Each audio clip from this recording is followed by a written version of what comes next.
The phone trembled in my hand at 10:47 p.m., Margaret's icy voice slicing through the hospital silence. "Sophie's alone, Lynn. Deal with it." My 10-year-old daughter, locked in a smoke-filled house 30 miles away, whispered, "Mom, I'm scared," while I lay helpless in the ICU, bleeding from a surgery gone wrong. Was this just neglect, or did my ex-in-laws plan for us both to disappear? Hit subscribe and help us reach 1,000 supporters to uncover more stories of betrayal and triumph.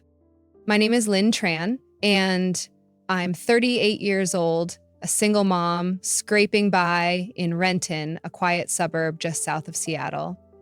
That night, February 14th, 2025, I was tethered to a bed in the Swedish Medical Center's ICU, my abdomen throbbing from an emergency appendectomy that had spiraled into chaos. Internal bleeding they'd barely caught in time. The room was a sterile blur of beeping monitors and antiseptic sting, my body so weak I couldn't even lift the plastic water cup an inch off the tray. Then the phone buzzed, its glow cutting through the dimness like a blade. Margaret's name flashed on the screen. My late husband's mother, a woman whose disdain for me had festered since the day I said I do. "Sophie's at home," she said, her tone flat, like she was reading a grocery list. "Roger and I can't watch her anymore. Work's too hectic. We're flying to Vegas at 5 a.m., so don't bother calling back." The line went dead before I could process the words.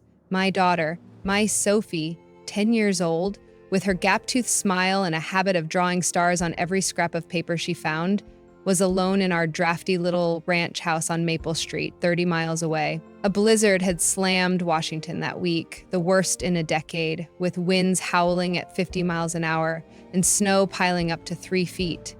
The thought of her small frame shivering in that house, no heat, no food, no one to tuck her in, hit me like a punch to the gut. I fumbled with the phone, my hands slick with sweat despite the chill of the IV line snaking into my vein. Sophie's number was second on my speed dial, right after 911. It rang twice before her voice, small, trembling, crackled through. "Mommy? Grandma locked the door and left. She said you'd be fine and I'd be okay, but it's so cold." My throat tightened, a sob clawing its way up, but I swallowed it down. "Baby, are you safe? Where are you right now?" Her breath hitched. "In my room. I put on my coat, but Mom, I smell something funny. Like smoke." Smoke. The words sank into me like a stone, dragging every ounce of air from my lungs. Our house was old, built in the 70s, with a rickety gas furnace I'd been meaning to replace. If it was leaking, if something had gone wrong, Sophie could be breathing poison right now. I pressed the nurse call button with a shaking finger, my voice breaking as I yelled into the silence of the room. "Help! Someone, please!" A nurse in teal scrubs burst in, her brow furrowing at the sight of me half propped up, blood seeping through the bandage on my side from the effort. "Miss Tran, you need to lie down. You're not stable yet." "My daughter's alone," I gasped, clutching the phone like a lifeline. "She's 10, and there's smoke in the house. Call the police. Now!" The nurse hesitated, her eyes darting to the chart at the foot of my bed. "We need to verify the situation first. Hospital policy." "Screw policy!" I snapped louder than I meant to, tears stinging my eyes. "She could die while you're verifying." She nodded, flustered, and darted out, promising to call security. But I knew how these things worked. Minutes would stretch into eternity while they followed protocol. Sophie, didn't have minutes. I dialed her again, my heart hammering against my ribs. "Sophie, listen to me. Open a window if you can, okay? Get some air." Her voice came back, weaker now. "I tried, Mom. The windows are stuck, and it's getting hard to see." Panic clawed at me, sharp and relentless. I pictured her in her purple pajamas, the ones with the unicorn print she loved, curled up on her bed as the air turned toxic around her. "Stay low, baby," I said, forcing calm into my voice. "Crawl to the floor. Don't give up, you hear me?" As her faint "okay, mommy" faded into a cough, my mind raced back to Margaret. This wasn't the first time she'd meddled in our lives. 3 years ago, when my husband David died in a car crash on I-5, a semi-truck swerved into his lane. She'd tried to take Sophie from me. She'd stormed into our house a week after the funeral, her sharp gray eyes scanning my thrift store furniture with disgust. "A mother like you can't raise her properly," she'd said, her manicured nails tapping the table. "No money, no stability. David would have wanted us to step in." She dragged me to family court, claiming I was unfit because I worked long hours at a low-paying accounting job and couldn't afford private school. The judge disagreed, but the bitterness lingered. Last month, she'd called out of the blue asking about David's life insurance. $500,000, all in a trust for Sophie. "Just curious," she'd said, her voice too sweet. Now, that curiosity felt like a warning I'd ignored. Why would she leave Sophie alone in a storm? Why lock the door? My stomach churned as a darker thought crept in. What if this wasn't just neglect? What if Margaret wanted something to happen to Sophie, to me? The insurance money flashed in my mind, a $500,000 prize she'd never stopped coveting. I shook my head, trying to dismiss it, but the seed was planted, and it was growing fast. The nurse returned, her face grim. "Police are on their way, but the storm's slowing them down. 20, maybe 30 minutes. Too long. Too damn long." Sophie's next call came as I was begging the nurse for more help, her voice barely a whisper now. "Mom, it's Smokey. And I'm so tired." My scream echoed in the sterile room as the line went silent, leaving me staring at a dead screen, my daughter's fate hanging in a haze I couldn't reach. The silence on the phone was louder than any scream, a void swallowing my daughter's last whisper. "Mom, it's Smokey, and I'm so tired." I stared at the black screen, my hands shaking so hard the IV needle tugged painfully at my skin, blood trickling down my wrist. Sophie was 30 miles away in our Renton house, trapped in a haze of smoke, and I was stuck here in the Swedish Medical Center's ICU, a prisoner of my own failing body. The nurse's promise of police help, 20, 30 minutes, rang in my ears like a death knell. My 10-year-old couldn't wait that long, not with gas fumes poisoning her breath. I slammed the call button again, my voice raw as I yelled into the empty room. "She's dying! Do something!" The same nurse in teal scrubs rushed back, her face pale now. "Ms. Tren, I've called. It's the storm. Roads are blocked from Bellevue to Renton. They're trying." Trying wasn't enough. I pictured Sophie's small body, slumped on her bedroom floor, her unicorn pajamas soaked in sweat and soot, and a wave of nausea hit me harder than the post-surgery pain ripping through my gut. She said, "There's smoke," I choked out. "The furnace. It's old. It could be leaking gas. Please, check faster." The nurse hesitated, then grabbed her radio, barking orders I couldn't hear over the roar of my own panic. Gas, carbon monoxide. Silent, invisible, deadly. I'd skimped on repairs last year, juggling rent and medical bills on my $45,000 salary, promising myself I'd fix it when tax season bonuses came. Now that choice was a noose tightening around my daughter's neck. But then Margaret's voice slithered back into my mind, calm, detached. "Sophie's alone, Lyneth. Deal with it." She'd been in the house. She'd locked the door. Had she turned off the heat too? My chest burned with a new fear. This wasn't an accident. I scrolled through my call log, desperate for anyone who could help. Sam Carter's name popped up. A gruff firefighter I'd met 3 years ago at a community fundraiser after David's crash. He'd handed me his card saying single moms need a backup plan. I'd laughed it off then, but now I dialed, praying he'd pick up. "Lynn!" His voice was groggy. 11:08 p.m. on a Friday. "Sam, it's Sophie. She's alone at my house. And there's smoke. My in-laws left her, locked the door. I'm in the hospital. Please, save her." A rustle, then the jangle of keys. "Maple Street, right? I'm 15 minutes out. Hang on. 15 minutes. Still too long, but better than 30. While Sam raced through the blizzard, I replayed Margaret's call. She'd sounded annoyed, not worried. Like Sophie was a chore she'd shrugged off. I'd asked her to watch Sophie 2 days ago when the stomach pain hit, doubling me over at my desk. She'd agreed, reluctantly, muttering about her and Roger's busy schedule. They'd stayed at my house since, supposedly keeping Sophie safe while I fought for my life in surgery. But now this. I opened my texts, scanning for clues. A message from Margaret yesterday. Furnace is acting up. Too expensive to run. Turned it off. My blood ran cold. She hadn't just left Sophie. She'd shut down the heat in a storm, knowing the house relied on that ancient gas system. A memory flashed. Last month, Margaret cornered me at a tense Thanksgiving dinner in her pristine Bellevue condo. Sophie was coloring in the corner while Margaret sipped Chardonnay, her gray eyes glinting. That insurance money David left, $500,000, a lot for a kid. If you can't handle her, Lynn, we'd manage it better. I'd shut her down, saying it was Sophie's future, not hers. She'd smirked, like she knew something I didn't. Now, that smirk haunted me. Had she planned this? Sabotaged the furnace? Locked the door? Left Sophie to suffocate? All to paint me as a failure and claim the trust. I called Sophie again, the line ringing endlessly before her voicemail chirped, her bright voice singing, "Hi, it's Sophie Tran, leave a message."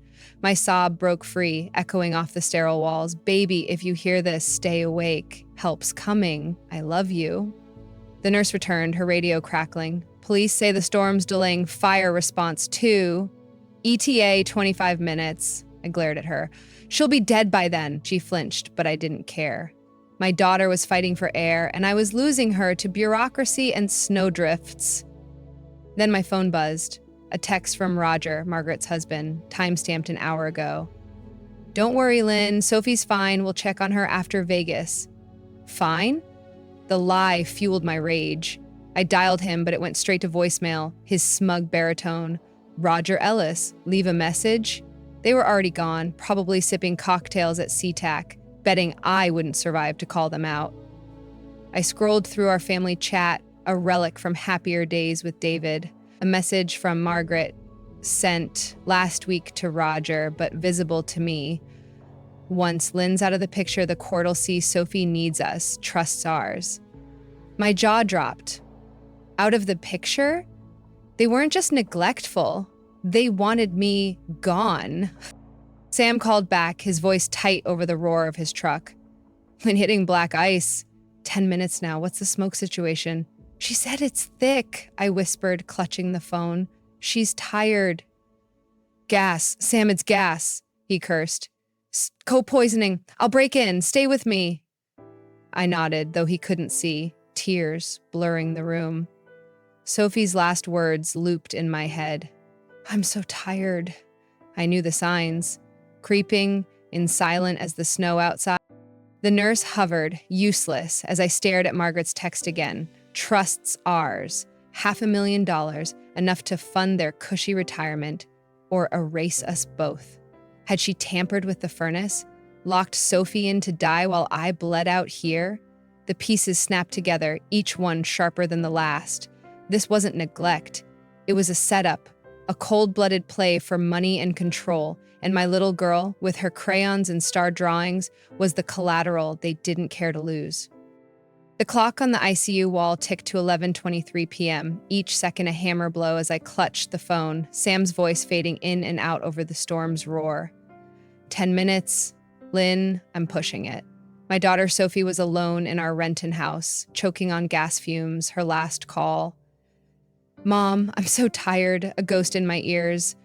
I lay helpless in the Swedish medical center, the surgical wound in my abdomen leaking blood through the gauze, every breath a knife twist. Margaret and Roger, my ex-in-laws, had locked her in and fled to Vegas, their text about claiming her trust searing my mind. But the nightmare was about to get darker. I wasn't the only one they'd planned to bury tonight. Sophie's phone rang again, and my heart leapt. Maybe she'd found air, fought through the haze. Her voice came, a ragged whisper. "Mom, someone's here. They're banging on the door." Relief crashed into dread as a man's growl cut through the line. "Where's the kid? She's not supposed to be here. Not Sam. Not help." Sophie's scream pierced me. "He's inside." Then a thud, her phone clattering to the floor, and her faint cry. Mommy, he's coming! I shouted her name, but the line went dead, leaving me staring at a blank screen, my pulse a deafening drumbeat. Someone else was in my house. Someone Margaret had sent. "Who's there?" I yelled at the nurse hovering by my bed, as if she'd know. She stammered, "Police are still 20 minutes out. Storm's a mess." I ignored her, my mind racing. Margaret's text. Once Lynn's out of the picture, trust ours wasn't just greed, it was a blueprint. They'd left Sophie to die, expecting me to fade in this hospital bed. A tidy double tragedy to cash out David's $500,000 insurance. But this man, who was he? A hired hand to make sure the job was done? I grabbed my phone, fumbling to the family chat, and froze. A new message, sent an hour ago from Roger to an unknown number. "She's flatlining soon. Clean up the house after." Flatlining? I was weak, bleeding, but alive. Unless they'd planned more than neglect. My eyes darted to the IV drip. A faint shadow moved outside my room. A janitor, maybe? Or someone else? Paranoia clawed at me, but I couldn't shake it. What if they'd bribed someone here, too? Margaret had connections. Roger, a retired chemical engineer, had bragged about friends in low places at David's funeral. Had they rigged my surgery, paid off a nurse to slip something lethal into my line? I yanked the IV needle out. Blood sprang across the sheets and gasped as pain doubled me over. "Miss Tran!" the nurse shrieked, lunging for me. "You'll kill yourself!" "They're killing me already," I rasped, shoving her back.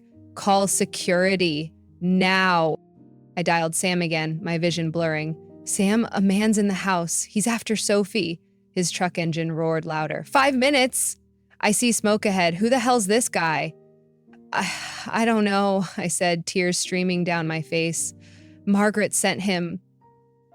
He's not saving her. He's hunting her."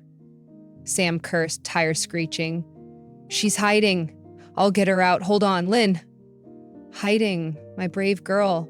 I pictured her under her bed, clutching the stuffed bunny David gave her, whispering to herself like she did during thunderstorms, "Mommy's coming, Mommy's coming."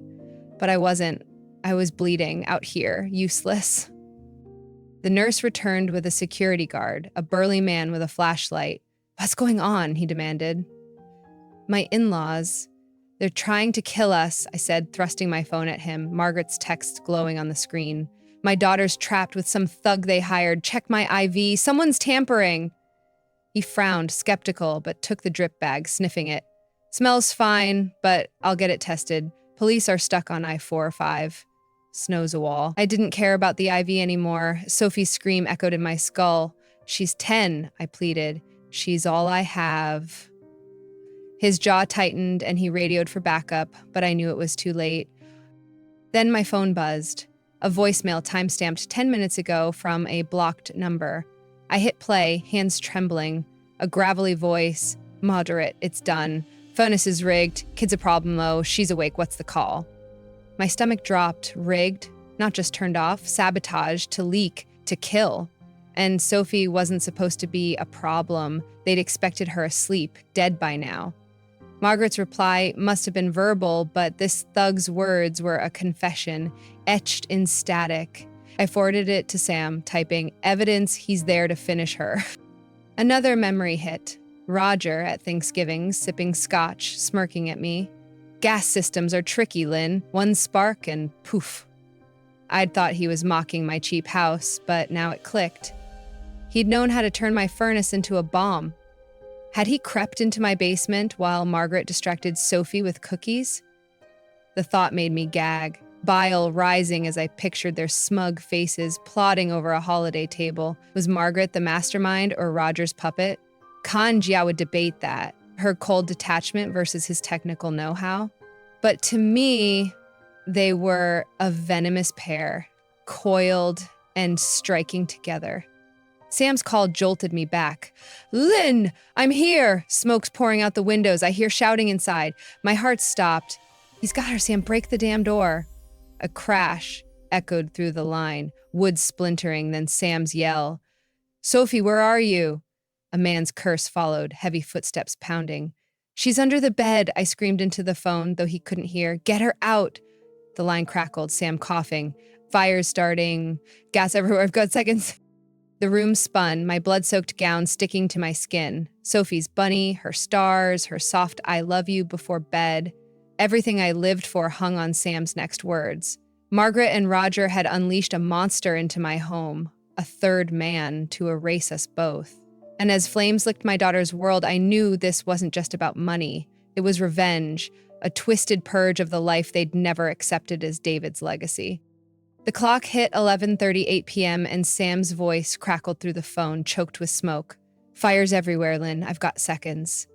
My daughter, Sophie, was trapped in our Renton house, hunted by a thug Margaret and Roger had unleashed, the gas-rigged furnace now a roaring inferno. In the Swedish Medical Center's ICU, I lay soaked in my own blood, the IV ripped out, my body screaming from the botched surgery. Every cough from Sam's end was a dagger. Sophie's life hung on a thread, and I was 30 miles away, powerless. But I wasn't done fighting, not while her tiny voice still echoed in my soul. Mommy, I'm scared. Sam, she's under the bed, I shouted, my throat raw, clutching the phone like it could pull her to me. A crash blasted through the line, Sam's boot smashing the front door, followed by his yell, Sophie, call out! The thug's snarl cut in. Get out or I finish this now! Then a thud, a grunt. Sam tackling him, I prayed. My heart pounded, picturing Sophie curled tight under her bed, her bunny clutched to her chest, smoke clawing at her lungs. She's alive, I whispered to myself, willing it true. She has to be. The security guard beside me stared, wide-eyed, as I shoved my phone at him. Record this. It's evidence. Sam's coughs grew harsher, the roar of flames deafening. Found her. Under the bed, she's out cold, Lynn. Out cold. My sob broke free, a wail that shook the sterile room. Carbon monoxide had taken her breath, her fight, but Sam was there. Get her out, please, I begged, a groan of wood splintering. Her bed frame? Then Sam's strained grunt. Got her. Running. Footsteps pounded, a window shattered, and his gasp of fresh air hit me like a lifeline. She's with me. Ambulance is 2 minutes out. Relief flooded me, but it was fragile. Sophie wasn't safe yet. Not until I heard her voice. I collapsed back, blood pooling on the sheets, my vision swimming. The nurse rushed in with a doctor, their shouts blurring. She's crashing! Get a crash cart! I didn't care. I'd bleed out if it meant Sophie lived. My trembling fingers swiped to my lawyer's number. Karen Lee, a bulldog who'd fought Margaret's custody grab 3 years ago. The voicemail beeped at 11:42 p.m. Karen, it's Lynn Tran. Margaret and Roger tried to kill us. Sophie's house is burning. A man's there. I've got proof texts, a recording. Sue them. Protect my girl. I hit send, then forwarded the thug's voicemail. Furnace is rigged. Kid's a problem. If I died tonight, they'd pay. Sam called back, his voice ragged but steady. She's in the ambulance. Paramedics got her on oxygen. Pulse is weak, but she's fighting, Lynn. Fighting. My Sophie, my star-drawing, unicorn-loving girl, was clawing her way back. Tears streamed down my face, hot against the icy fear. Tell her I love her, I whispered. Tell her Mommy's proud. Sam paused, then softer. She opened her eyes, mumbled, Mommy. She knows you're with her. The dam broke. I sobbed so hard the doctor froze mid-stitch, his needle hovering over my torn skin. Kanjia would feel it too. A mother's love bridging miles, defying death itself. The guard handed me my phone, the recording saved. Got it all. Cops will hear this. I nodded, barely hearing him, and pulled up the family chat. Margaret's damning words glowed. Once Lynn's out of the picture, trust's ours. I typed with shaking hands. You locked Sophie in a death trap. $500 K isn't worth her life. I'm alive and you're done. Send. Let them squirm in their Vegas hotel thinking their plan had worked. My next call was 911, voice steady despite the pain. Renton, PD. Arrest Margaret and Roger Ellis. Attempted murder, 1423 Maple Street. Evidence sent. The dispatcher hesitated. Storm's delaying us, but we'll flag their flight. A paramedic's voice crackled through Sam's line. She's stable, heading to Valley Medical. CO levels dropping. Stable? The word sank in, a fragile hope blooming amidst the wreckage. I pictured Sophie's pale face under an oxygen mask, her chest rising, falling, a miracle in a blizzard's chaos. "Sam," I said, "you're her hero." He chuckled weakly. "Nah, Lynn, you are." She kept saying, "Mommy'll save me under that bed." My heart shattered and mended in one beat. K.A. Kanjia would weep, hearing a child's faith in her mother outlast fire and betrayal. The doctor barked orders, stitching me up as I clung to consciousness. I had one more move. I called Karen again, Liv this time. "Lynn, Jesus, what's happening?" She answered, groggy. "They burned my house, tried to kill Sophie." Voicemail's proof. "File now, attempted murder, endangerment, get their asses in jail." She snapped awake. "Sending it to the DA tonight, emergency injunction. Sophie's yours, Lynn, they're finished." I hung up, exhaustion crashing over me, but a fire burned in my chest. Just the sirens wailed outside. Cops or medics, I couldn't tell. The guard muttered, "They caught that guy," fleeing the scene. "Says he was paid $5,000 by a woman named Margaret to clean it up." Clean it up? My house, my daughter, my life, reduced to a hitman's paycheck. I imagined Margaret's face when the cuffs clicked. Shock, rage, or crocodile tears? Kanjia would argue, was she a monster or a desperate pawn? I didn't care. She'd gambled with Sophie's life and lost. Sam's final call came at 11:59 p.m. "She's awake, Lynn. Asking for you, said she prayed you'd live so she wouldn't be alone." My cry was half laugh, half sob, echoing through the ICU. "Tell her I'm coming, Sam. I'm not leaving her." The doctor shot me a look. "Stay down." But I'd crawled to Valley Medical if I had to. Sophie's prayers, her trust, had pulled me through hell. The room faded as medics swarmed, but I smiled through the pain. Margaret's plan had crumbled. My daughter was alive, and I'd make sure they'd never touch her again. The sun broke through Tacoma's gray clouds on April 15, 2025, 2 months after the night that nearly took everything. I sat on a sagging couch in our new one-bedroom apartment, a $900 a month rental that smelled of fresh paint and second chances. Sophie curled beside me, her head on my lap, her steady breathing a miracle I still couldn't fathom. The scar on my abdomen throbbed under its stitches, a jagged reminder of the surgery, the bleeding, the fight. But it was nothing compared to the warmth of her small hand in mine. Margaret and Roger were behind bars, their plot to kill us for $500,000 in ashes, but the victory felt hollow against the wounds they'd left, ones Kanjia would feel and argue over long after the story ended. That night in the ICU, February 14th, had burned into my soul. Sophie's rescue, Sam pulling her from a flaming house as a thug fled, played on repeat in my dreams. She'd woken in the ambulance, whispering my name, her faith in me a lifeline through smoke and betrayal. Now, Valley Medical had discharged her after a week, her lungs scarred but healing, her smile flickering back. I'd left Swedish Medical against orders, hobbling to her bedside with a hospital gown flapping, ignoring the doctor's shouts. "Mommy," she'd cried, flinging her arms around me, and I'd sobbed into her hair, the antiseptic tang mixing with her familiar scent of crayons and hope. Kanjia would weep too, her trust, my desperation, a bond no fire could break.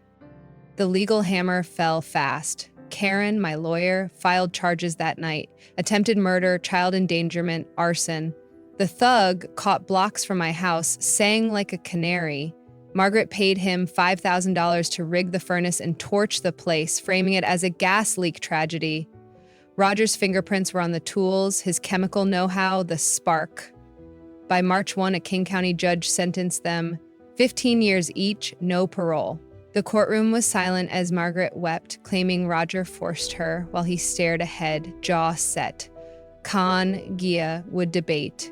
Was she a victim or a viper? I didn't care.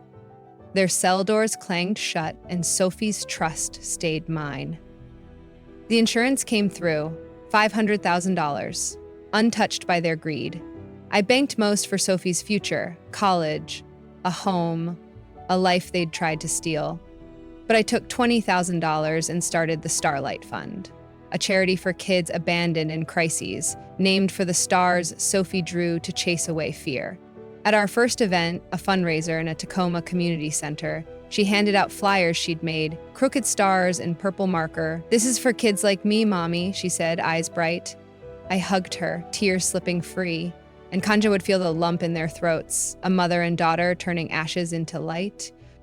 Her old life was gone, the Maple Street house, a charred skeleton, photos and memories lost.